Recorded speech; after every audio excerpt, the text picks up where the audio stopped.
I went to school at Franklin Junior High. It was named after Ben Franklin, and it was an amazing school. It was walking distance from my house, and you were allowed to walk to school. You know, your parents didn't get arrested if you walked to school or anything like that. But this was in the early mid '70s, and it was a really good school. Um, I think Blennerhassett opened like part way through my time there. But at that time, the two schools that were kind of the big schools of the county were Franklin and Jackson.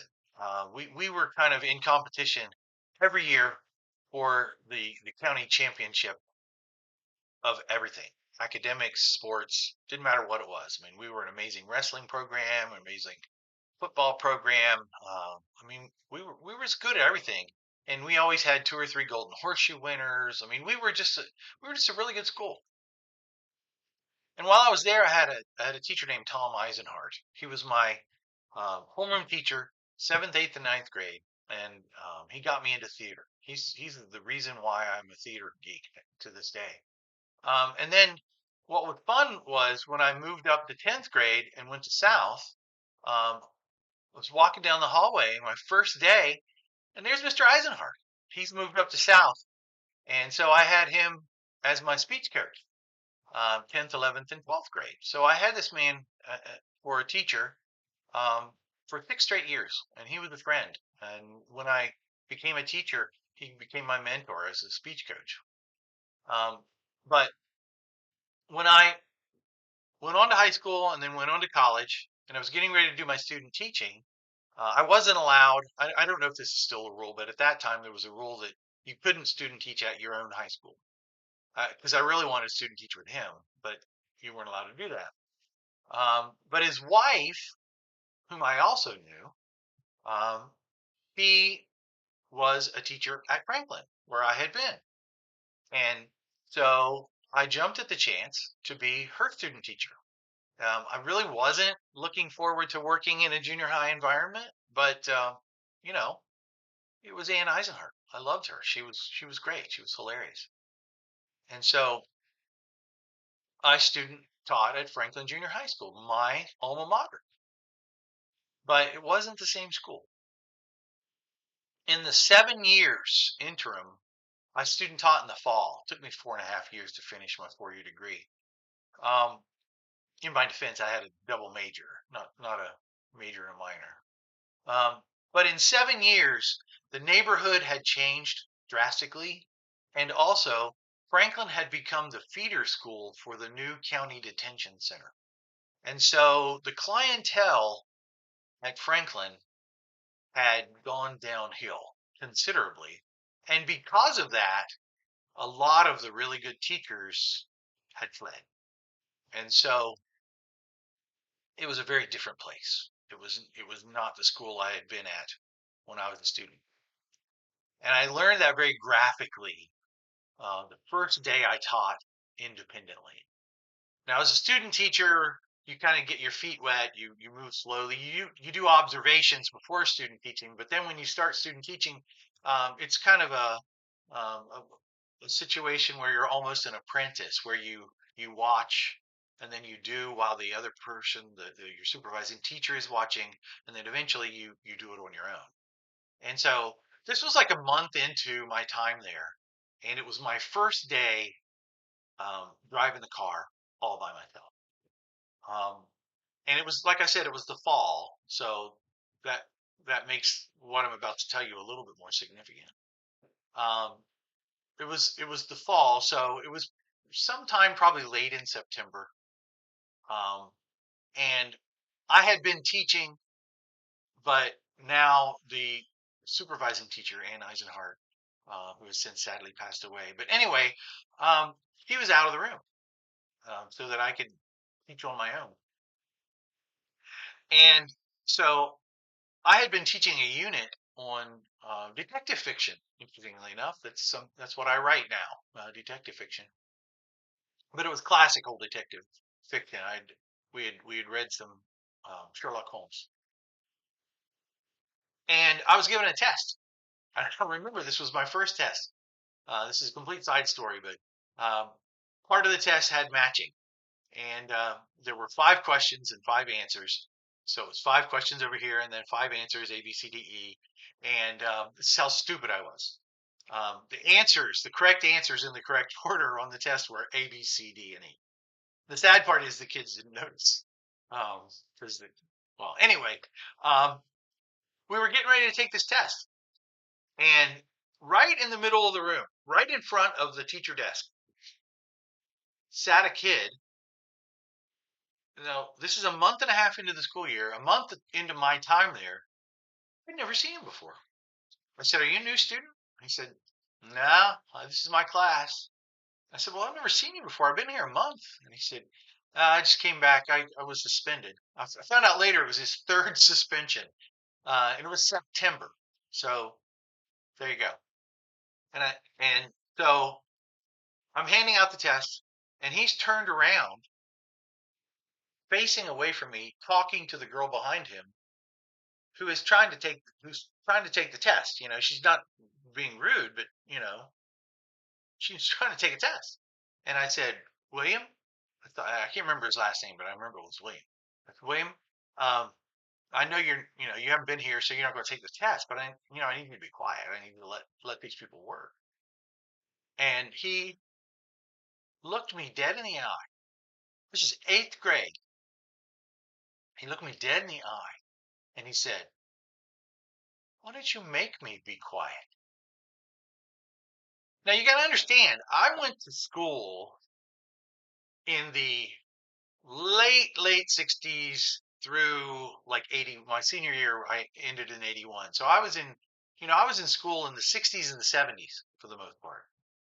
And if you went to school during that time, you know what would have happened had a student said that to a teacher during that time. I saw it happen when students tried to talk to teachers like that. I actually witnessed a teacher. His name was Keeling Fife. We called him Peanut Butter because he really liked it. But anyway, some kid smarts him.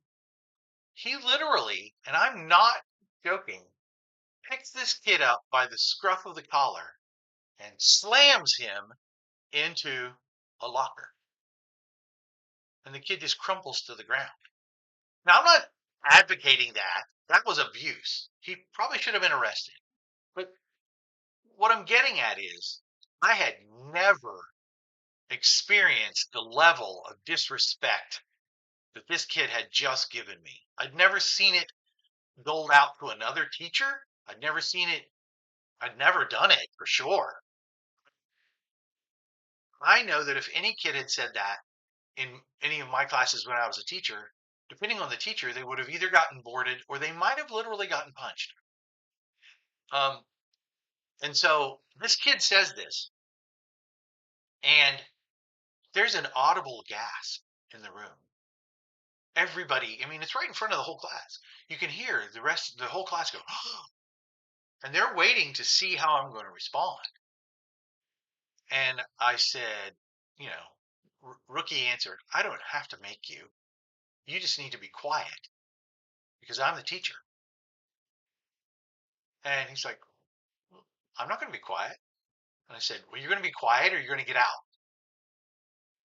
And so he said, "That's fine with me." And he gets up and he walks out. And, I'm what, 20, 21 years old, fresh off the boat, so to speak. No, completely new. Have never driven the class by myself. Never been in there without a teacher. And so the adrenaline is pumping. My brain is completely fogged over. And then, like 5 minutes later, my brain kicks in. And I'm like, I got to figure out where this kid went. I'm responsible for this kid. And so um, there were telephones in the room. So I pick up the phone, and I call the office and I say, I just had a young kid. I had an incident. This young man was really rude and disrespectful to me. Um, I, and I kicked him out, and I need to make sure he went to the office. And they were like, "Nobody came to the office." I said, "Okay, this is his name, and so can somebody look for him?" And they said, "Yeah, we'll find him." And So I'm standing at my window looking out because you can see the campus. The way that Franklin was built, it was all open air, so to speak. It was a school that was really made for Florida, but it was in West Virginia. And so I'm looking around. I don't see the kid and don't hear anything. Class ends. I call down the office. No, we still haven't found him. Partway through the next class, phone rings. I run, pick it up. We found him. Um, he was eighth grade. I got to keep emphasizing this. Eighth grade. He was on the other side of the school in the 200 building. We were in the 400 building. Um, in the girls' bathroom with two girls smoking pot in the eighth grade. And I said, okay, what happens now? And they said, well, he's been suspended. I think he ended up getting expelled because I never saw him again. I mean, fourth time's a charm, I suppose. But anyway, I remember the kind of the upshot of all of this, where I really learned how much the world had changed, at least in our school system, in the 7 years from the time I'd been at Franklin until now. When I was standing in my classroom looking out the window, they had these big banks of windows on the front of the room, and mine looks out down on the office and the parking lot in front of the building. And while I'm standing there, I've got a later class taking the test. A van pulls in. It says Wood County Detention Center on it, and this young man gets out of the car, gets out of the van. He looks like he ought to be, you know, a detention center kid. Doesn't look old enough or responsible enough to be driving the detention center van. But he goes into the office, and I swear to you, I'm not making this up. He goes into the office. He comes back out in a few minutes with my student, William. And as they are walking along the front of the building that leads out they're walking along actually the side of the building. There's a sidewalk there that goes out onto the parking lot. As they're walking out through there, my student, William, reaches in his pocket and pulls out a pack of cigarettes. Eighth grade.